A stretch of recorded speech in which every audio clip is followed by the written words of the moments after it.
and welcome back to my channel. If you're new here, hi, my name's Kenna. Subscribe. I would love to have you here. In today's video, I'm going to be doing a travel tips for traveling with chronic illnesses and a feeding tube. Also, I just filmed a video about what it's like flying with a feeding tube and going through TSA and everything. So if you have questions about that, I made a whole separate video. It's already up on my channel. I'll link it in a little card or something. But yeah, I just thought that would be helpful because I had no clue what it was going to be like flying with a feeding tube, and I was so nervous going into it because TSA and everything just seems so intimidating. But it's really not too bad, and if you want to know what it's like going through TSA and everything with all of this, go watch that video. But I wanted to make this video in specific because I just got back from my first real trip with a feeding tube. My first time flying with a feeding tube was in November. We went for 2 days for a wedding, but I don't really count that as a full vacation because I was only gone for 48 hours and I didn't do anything in specific. There wasn't a lot of endurance involved and all of that, so it was kind of a little different situation. But just this past week, I mean, you're seeing this way down the line, but in the end of January, I went on my first real vacation since having my feeding tube. For the longest time, I was way too scared to go on vacation with a feeding tube or chronic illness and just in general, because I'm like, what if I just get insanely sick and I'm stuck in a random state without my the comfort of my home and my home hospitals and all of that. And I was just, I don't know, I was just so scared to travel, and I felt like, I couldn't enjoy a lot of things because of my illnesses and my feeding tube. It just seemed so scary and intimidating, so I kind of just avoided travel altogether, and it felt just way safer that way. Oh, if you're new here, the illnesses that I have gastroparesis, I have slow intestinal motility, I have Ehlers-Danlos and POTS. The most severe conditions I guess that I have, so how I'm affected the most is with my GI system. It's very scary going somewhere when you're nauseous all the time, when you have problems going to the bathroom, or if you're on your meds, you go to the bathroom too well. It's scary traveling with GI issues, especially someone who is emetophobic. It's terrifying. It is terrifying. So that is what prevented me from traveling for so long. Oh, and I also have a GJ tube. That's also important in this. But I was so scared, but this year I am really just trying to take back my life. So the first thing, I was just like, you know what, let's go on a vacation. First month of the year, let's finally take the leap and go on vacation. So my fiance and I just decided to go to Asheville, North Carolina, just for fun and just to explore. So the biggest thing I could say is just go for it. If you've been contemplating this for a long time but you have been too scared, just go for it. It's gonna stay scary until you go for the first time, so you kind of just have to jump off the edge and hope for the best. And let me just say, it was so worth it. It was so worth it. I am now looking forward to traveling to other places. We don't have any places lined up yet, but I'm saying I feel so much more comfortable and so much more excited to travel to other places now after just jumping off into the deep end and hoping for the best. So I promise, I don't want to promise anything, but it will likely be worth it. The first thing I just want to say is kind of have a mindset of not expecting much and planning to be flexible. So when we went to Asheville, we only planned one thing, one thing in specific, and that was it. We're because we had to buy tickets for it, so we bought tickets ahead of time, and this was the only thing that we planned on doing. We went to North Carolina without having any plan, and it's better this way because we had no idea what I was gonna feel like. We had no idea what my endurance would be like, what my symptoms would be like. And the week before we were traveling, I was actually in a crazy flare and not tolerating anything, so it was terrifying. But the fact that we kind of just had no plans except for the one, and this one plan was very doable, so I just felt a lot more comfortable, because I'm even if I just spend the day sitting around, that's a step. That's a step to traveling. So just be flexible, don't expect much, and don't just expect yourself to be cured and to be able to do everything once you're on vacation, because unfortunately that's not quite how it works. So just keep a very open mind, be flexible. Okay, now I'm kind of gonna get into the section of packing and flying tips. The biggest one is you can bring a free medical carry-on or check bag. I think both, actually. I didn't bring both, but I think it's possible. So you can call your airline ahead of time, but we honestly couldn't get a hold of our airline, so we just showed up with a medical suitcase and was like, hello, we're here to check this medical suitcase. And they're like, yep, and they didn't charge us. So the airline should know how to handle medical suitcases. And if you have, like I said, if you have a medical suitcase, you can check it, and then you can also bring a carry-on. The first time we went, we checked the bag, but on the way home, we brought it on as a carry-on, and both worked fine. The carry-on situation with medical supplies, going through TSA, it's quite the thing if you have liquids. I explained it more in the video, like I said, about flying with the feeding tube, so go watch that because it's kind of like a 5-minute tangent of what went on in TSA when you bring on liquids in a carry-on bag. But just know that it's possible and that it's free. It's free. Take advantage of it, but it has to be only medical supplies. Only medical supplies. Don't put anything else that's not medical supplies in the suitcases. Don't be afraid to bring like your wheelchair, mobility aids, etc. When we went to North Carolina, at first I was like, you know what, I'm not gonna bring my wheelchair. I'm like, it just seems like way too much of a hassle. Like I really don't want the hassle. But then getting closer into looking to like the activities that we were gonna do, I was like, you know what, maybe we should bring it so I can enjoy the vacation more. That's what you want to do. You want to bring your mobility aids and wheelchair so that way you can enjoy the vacation to the fullest ability. So like I said, I brought my wheelchair, and it's not a custom one, it's just one that I bought off of Amazon. So I wasn't too worried about, I've seen scenarios where wheelchairs are damaged on the flights, and if you have a custom one, that's terrifying. I feel like there's probably videos out there about flying with a custom wheelchair and ways to protect it and make sure that they don't destroy it. But I was flying with one that's not custom and was pretty like heavy duty and kind of sturdy, so I wasn't too worried about it. I was just kind of hoping for the best. But like I said, if you have a custom one, maybe see if there's like, if people have tips on how to protect it when flying so that way it doesn't get damaged. But in my case, it was pretty simple bringing the wheelchair. Oh, when you go to check in your bags, obviously your wheelchair is going to be there too, but I used the wheelchair throughout the whole airport so I could gate check it. When you go in to check your bags, they're gonna gate, like put a ticket on it to like gate check your wheelchair, and then you just put it on there, and then you also get a little slip that comes off of that ticket that they put on that you use to retrieve the wheelchair afterwards. So we checked it at the place where you normally check your bags, and then we just kept the wheelchair and took it as far as you could on the flight, and then they just took the wheelchair, you know, put it in wherever they put it. It's basically just like a stroller. They check it the same way that people check strollers. So it really was not as big of a hassle as I thought it would be. So definitely like bring your mobility aids if you need them. You will probably thank yourself on vacation. Oh, and if you have handicap parking, don't forget to bring your parking pass. I don't know if there's like rules about if parking passes work in other states or not. Don't quote me on that, but I brought my handicap parking pass and used it when I needed it, and it worked just fine. So yay for that.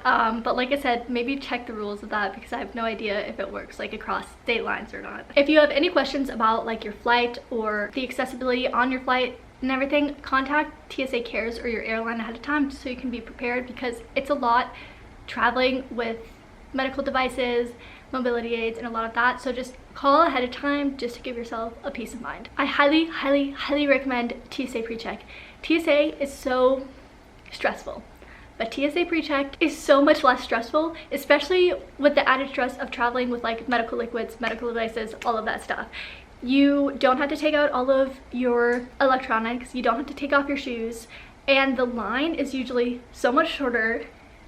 It's amazing. I love TSA PreCheck. I highly recommend it if you plan on traveling like a lot of times on planes. We got it even before we were like planning on traveling a lot, just because it's just so much nicer. I love TSA PreCheck.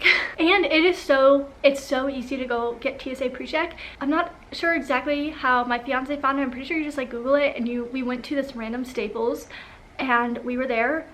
I think we got both of our TSA PreChecks in like 10-15 minutes. It was so simple. In terms of boarding, let's say you bring a wheelchair, you can usually like board first. I'm not exactly sure about the boarding guidelines when boarding with a wheelchair. I would like, when you get to your gate, I would go up to the desk and ask them. I feel like that's what we should have done. We kind of just guessed, but when they called for like priority boarding or people who needed extra time, we went up there since we had the wheelchair and everything, and it worked out just fine. But if you have questions about boarding with a wheelchair or need like extra assistance like getting down the aisle, because luckily I am able to like walk down the aisle of the plane and everything, so like I could just drop off my wheelchair and walk the rest of the way. But if you need more assistance, I would definitely call the airline ahead of time, or when you get to your gate, like talk to the people at the desk to see what they can do and what would work best for you, especially like getting off the plane as well. Okay, now we're going to talk about like packing tips.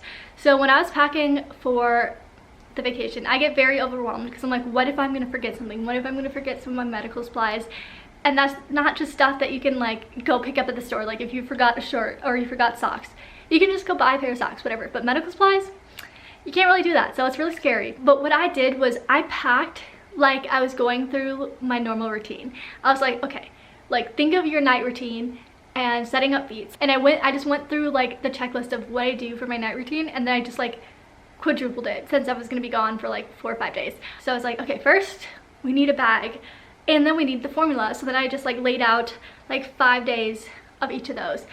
And that is how I packed, and that is what seemed to make me feel like I wasn't forgetting anything. And then, however, not everything is in your daily routine. So then what I did was I went to all the places that house my medical supplies. So I have a medical cart, I have medical bins underneath my bed, and just random medical stuff in the bathroom. So I went through each of those fully, and I like scanned all the carts, all the bins, and just to make sure I wasn't missing anything. And then for the things that I couldn't pack right away because I still needed them, I just made a list on my phone, like a checklist on my phone, so that way when I got closer I could pack them and then I would check them off. Bring extras of everything. 1, it just gives you peace of mind. 2, just in case something gets damaged during the flight. I feel like some of my formula almost got damaged during the flight because they inspected my checked medical bag, and when I opened it up, some bottles were like crushed in a way. Luckily nothing like burst open, but I'm glad I had extras because some were close to being like bursted open. So just plan for the worst, hope for the best. Pack extras. Bring enough rescue meds, like whatever rescue meds you may have. Mine technical rescue med, I guess, is Zofran. I don't take it on a schedule, I take it as needed, but I was just like I said, planning for the worst. So I put a whole fresh box of Zofran in my suitcase. It was like, is it even possible to take this whole box on the trip? No. But it made me feel so much better to have that much Zofran. I ended up not even needing to open that box because I had enough of the Zofran in my personal backpack, but I just felt so much more comfortable having an entire box of Zofran. So just pack like rescue meds, anything that just kind of makes you feel more comfortable. I packed a whole bag of like ginger chews, peppermints, everything, just to have just in case. Another tip is to bring stuff to do during like downtime or rest time, or just in case you have a day where you need to rest up the whole day and can't really do much, bring stuff to do during that time so that way you're not bored. This time I brought books because I'm in a huge reading kick. So I brought books, but I really did not end up needing them because I was able to do stuff most of the time, thank goodness. But just having that gave me peace of mind. Also to download like shows or movies on, I know you can do it on Netflix, I don't know, I'm sure you can do it on other streaming services too, but like I downloaded a show on Netflix just in case to either watch on the flight or if you need to have downtime or rest time and there's no like Wi-Fi or not good Wi-Fi or anything, then you have the shows downloaded. Same with music, you can download music on Spotify and all that stuff that you can use if there's not good enough Wi-Fi, because sometimes when you're traveling, Wi-Fi is kind of iffy. So another tip, if you want, is you can bring food and drink that you know your body agrees with. I personally did not do this. I took the risk, and because my safe food list is long-ish, so I was just like, you know, I'm gonna find food. I know I am. So that was my mindset. I did bring a few like random snacks. I always have like emergency snacks in my personal backpack, like that are rice crackers, so that way if I needed something, I had that. But if your food list that works well for your body is limited and you're worried about finding food there, definitely bring food and drink that works for you. You could probably put it in your medical suitcase since it's considered something you need specifically for your conditions. I'm not sure though, but that could probably fit in your medical suitcase. Oh, let me go get the cards for what I'm going to talk about right now. The next tip is to get these little medical accommodation cards. I've actually never had to use these, but having them gives me a peace of mind. People are more understanding than you probably think. I mean, kind of. Usually places of businesses are more understanding than you think. So the first ones, I got these, I think shortly after I was diagnosed with gastroparesis, but I got these from the GPACT website, and I think you just fill out like your shipping information or something and they send you these for free. So there's one for a meal request. Every time that I've requested a kid's meal at a restaurant, they've always just given it to me. So I've never really had to show this card. This is a venue exception. Oh, so this allows you, it doesn't necessarily allow you like they don't have to comply, but usually they do. But I've never had to show this because you just, when you walk into like a venue and you have food or drink, you just say you have a medical condition and they listen. But just in case, there's this card. This one is a restroom access card, so this may require immediate access to the bathroom, like if you go to a theme park and you want like a disability pass. But usually I haven't had to use this. I just pretty much say what's on this card to the people at the amusement park and they give me like the correct pass. And then this one is a backpack accommodation card. But like I said, I've never had to use these, but it just gives me peace of mind knowing that I have these. I can just give this to them and it kind of explains it to them. And then I also have one that's a POTS card, which I think I just downloaded this directly off of the dysautonomiainternational.org and then printed this out myself. And this is printed out, what I did was I printed this out on cardstock and then I laminated it because I have the laminating sheets from making stickers, so that way it's like more secure. And this one just says that this person may urgently require a place to sit down or in order to avoid fainting or severe chest pains. So that's this one. So those are the two cards I have specifically for my conditions, and like I said, it just gives me a nice peace of mind when traveling and going places. But like I said, people are more understanding, like businesses are more understanding, and I've never had to use them, thank goodness. And something that might be helpful after all of this is to make like a reusable checklist. I didn't make this, but that way each time you travel you have this checklist and you never have to like go through and remember what you need. And then you can also add things to the checklist as you travel where you're like, oh, this might be nice to have. So maybe creating a reusable checklist. I feel like I definitely have to do this for next time. Okay, now this is kind of entering just like a random section of stuff. Okay, this next one, this actually surprised me, but to get an Airbnb if you can instead of a hotel, like a private Airbnb instead of a hotel. I have never been in an Airbnb before. I always stayed in hotels. It just seemed like safer, more secure. Like I knew about hotels, but I didn't really know about Airbnbs. But this time we stayed in an Airbnb since we were staying longer and we kind of wanted like a nicer place to stay. But let me tell you, the Airbnb that we had, it was a private one. So we had like it was kind of like a studio. So it's just like a smallish area, but it was roomy. It felt very nice. But the biggest thing, it felt like a home. It felt very comforting and I felt safer in it, more relaxed, and I felt like I said, I felt like I was at a home. Whereas a hotel, I kind of feel like restless and out of place and everything. But being at an Airbnb, I don't know, I felt a lot more comfortable there with my chronic illnesses and stuff, and it was like a nice place to like relax and rest. It was very comfortable and it was very warming, which is, I feel like, what helped comfort me a lot on the trip as well, because it felt like almost like I was keeping up with the routine at home. Like it had a full kitchen, it had a bathroom with a nice shower, and it had a nice bed, and it had like a little couch, lounging TV area. So like it just, I don't know, it just felt very nice, very comforting. And if I knew, like if there was a day where I needed to rest for the whole day, it felt fine. I feel like I would feel a lot more comfortable resting there for the day. Whereas, I don't know, I feel like when I'm in a hotel, I always feel like very restless and just like out of place. And I don't know. But the Airbnb, like I said, it just felt like a lot more comfortable and homey, which helped a lot because I'm a huge homebody. So I'd recommend looking into that if you haven't tried that already. However, if you're gonna stay in a hotel and you need accessibility access, make sure you call for an accessible room. I don't know if hotels have that. I feel like they should. I've never needed one necessarily, but if that is something that you need and it wasn't on your radar now, put it on your radar.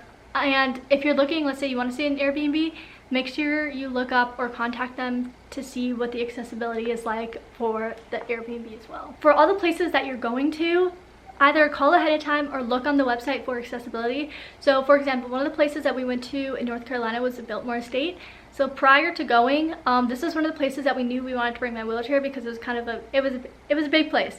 Prior to going, we looked up their accessibility and then we found a place where it says the third floor and the basement don't have elevators. So then it kind of was nice to know ahead of time that when we went there, if I wanted to see the third floor or the basement, that I would have to like leave my wheelchair somewhere and go walk the floors myself.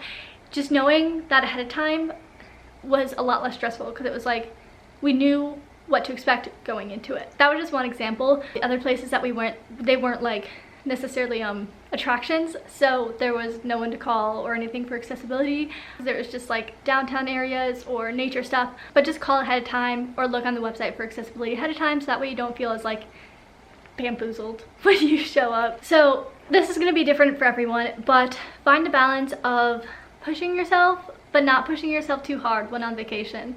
It's a tough balance to figure out. I think I did it pretty well for this past vacation because obviously you want to, I mean, for me personally, I wanted to push myself a little bit beyond my boundaries so I could do more stuff while I was there, but it was a balance of like not pushing myself too hard where it's like I couldn't enjoy the next days.